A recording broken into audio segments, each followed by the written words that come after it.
Hello students. आज हम height and distance पढ़ेंगे।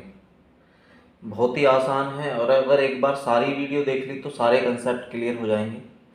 कुछ क्वेश्चंस को मैंने स्पेसिफिक सॉल्व किया हुआ है क्योंकि उस तरह के बहुत सारे क्वेश्चंस आते हैं, तो हमारे लगभग 80% से ज़्यादा क्वेश्चन सॉल्व हो जाएंगे उन्हीं कंसेप्ट से। दूसरी चीज़, प्लीज़ वीडियो को ज़रूर पूरा देखें ताकि कंप्लीट नॉलेज मिले।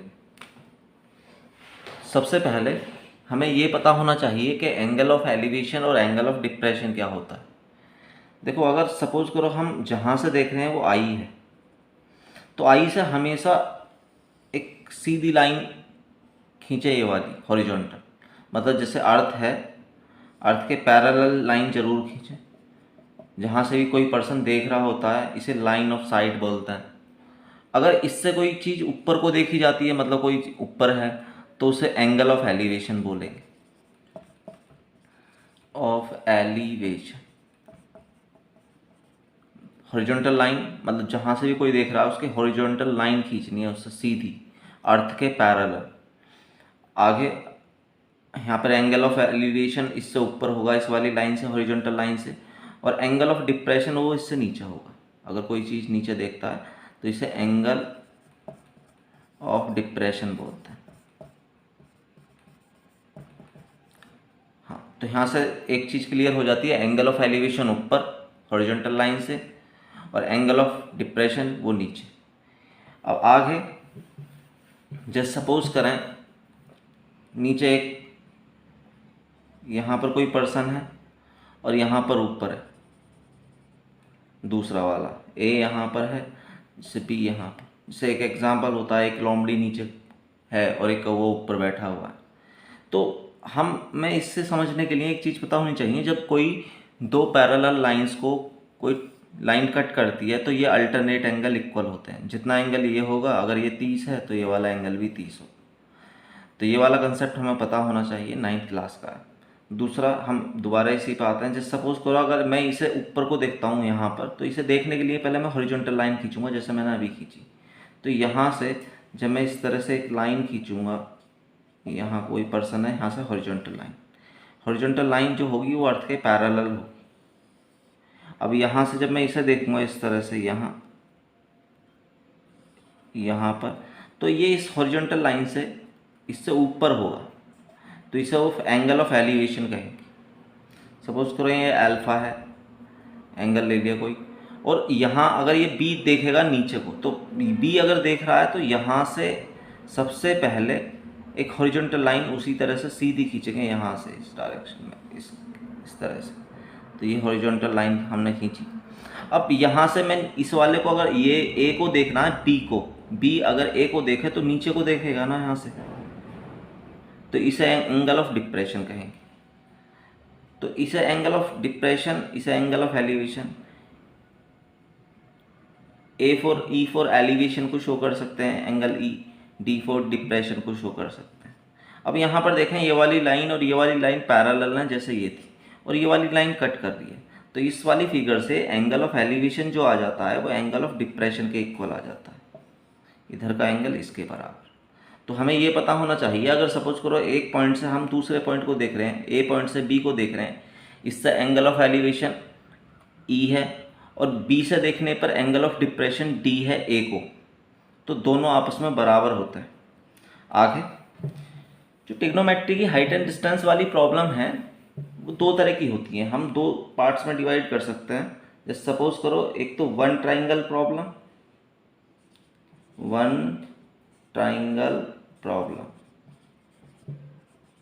मतलब इसमें केवल एक ही ट्राइंगल दिया हुआ होगा और उसी से कोई अदर चीज फाइंड करेगा। एक फेमस क्वेश्चन, जैसे सपोज यहाँ पर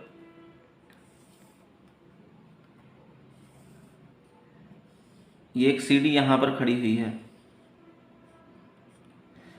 ये सीढ़ी यहाँ से कोई एंगल बना रही है 30 डिग्री, और यहाँ से ये वॉल से खड़ी है, ये यहाँ पर सीढ़ी है। तो ये वाली जो डिस्टेंस है ये कुछ यहाँ पर दी हुई है। सपोज ये वाली डिस्टेंस 20 सेंटीमीटर दी हुई है, 20 ज़्यादा हो गया, 10 मीटर दी हुई है। तो यहाँ पर क्या होगा, वन ट्राइंगल प्रॉब्लम में याद रखना एक एंगल देगा और एक साइड देगा, मतलब दो चीज़ देगा। यहाँ पर अगर सपोज करो ये साइड दी हुई है और ये पूछ रहा है, तो इसे हाइट बोलते हैं h, इसे लेंथ बोलेंगे CD की। तो यहाँ पर जैसे इस वाले टर्म को जरूर लेना क्योंकि इसकी वैल्यू निकलेगी, जैसे ये परपेंडिकुलर है और ये बेस है, तो परपेंडिकुलर बेस जो आएगा वो 10 में आएगा। तो tan theta equal to tan 30 equal to perpendicular upon base 10। यहाँ से सॉल्व कर लेंगे, इसकी इधर क्रॉस मल्टीप्लाई कर देंगे तो h आ जाएगा, h equal to 10 into tan 30। तो ये हो गया 10 इंटू tan 30 की वैल्यू 1/√3, तो ये हो जाएगा 10/√3। रेशलाइज करेंगे तो √3 के ऊपर √3 की नीचे, तो ये आंसर आ जाएगा 10√3/3 यहाँ पर। तो याद क्या रखना है, याद ये रखना है कि वन ट्राइंगल जो प्रॉब्लम होगी, उस वन ट्राइंगल प्रॉब्लम में एक एंगल देगा और एक साइड देगा। अगर सपोज करो हमें L निकालना है इसी से, तो यहाँ पर ये बेस दिया हुआ है और ये हाइपोटेन्यूस, तो वो लगता है कॉस में, कॉस थीटा होता है बेस अपॉन हाइपोटेन्यूस L। इसकी वैल्यू cos 30 की,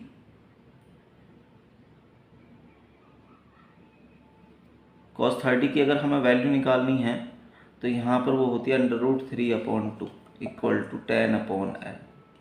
अब L की क्रॉस मल्टीप्लाई इधर कर देंगे, इधर पहुँच जाएगा, तो L इक्वल टू 2 मल्टीप्लाई 10/√3 हो जाएगा। तो ये 20/√3, इसे भी रेशलाइज कर सकते हैं। तो याद रखना है कि वन ट्राइंगल प्रॉब्लम जो होगी उसमें एक एंगल और एक साइड दी हुई होगी। कभी कभी ऐसा दिया हुआ होगा कि सपोज करो दो साइड दे दी, तो दो साइड अगर सपोज करो ये 10 है या ये सपोज 10 और ये वाली 8, तो यहाँ पर पाइथागोरस थ्योरम से निकाल लेंगे ये वाली लेंथ। याद रखना दो चीज़ें देगा वन ट्राइंगल प्रॉब्लम में, तीसरी निकालना।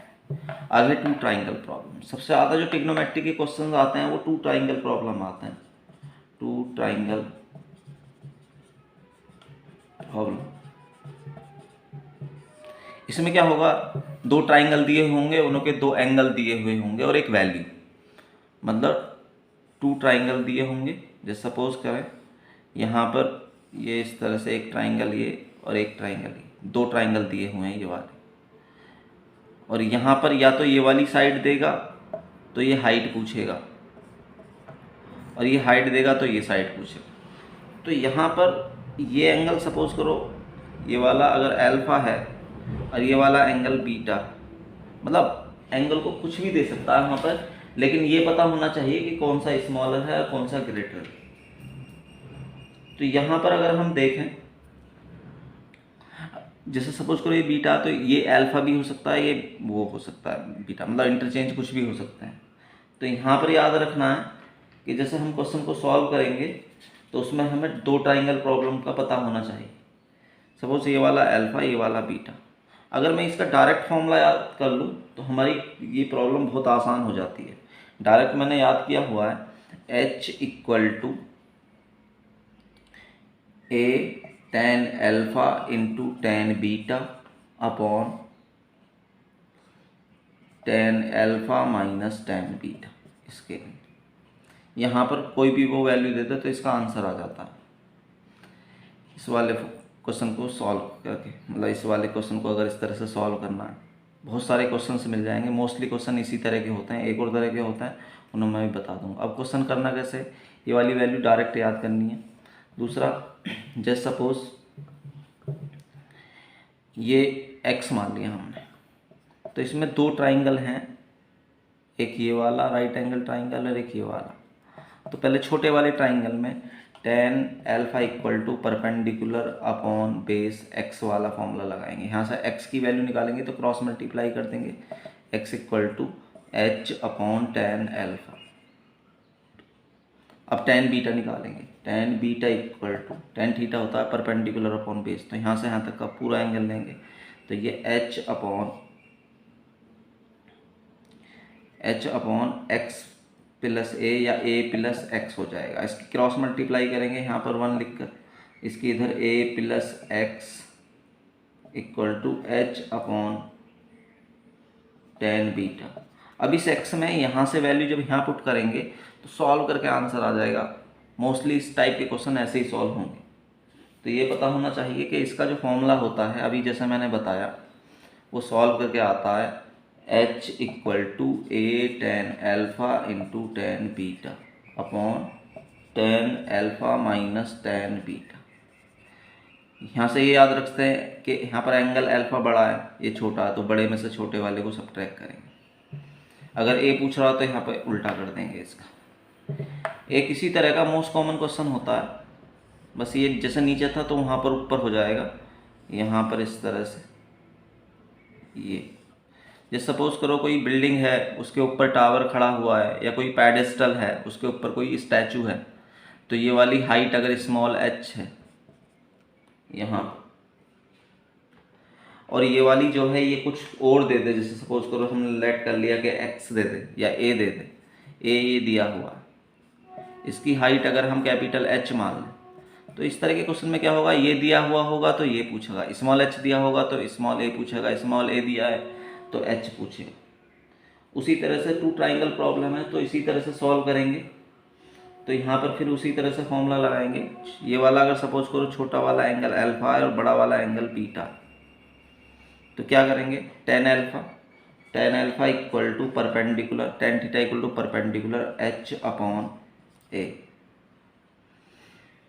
टेन बीटा, ये पूरा एंगल टेन बीटा है, इक्वल टू यहाँ से यहाँ तक की h plus capital H upon a।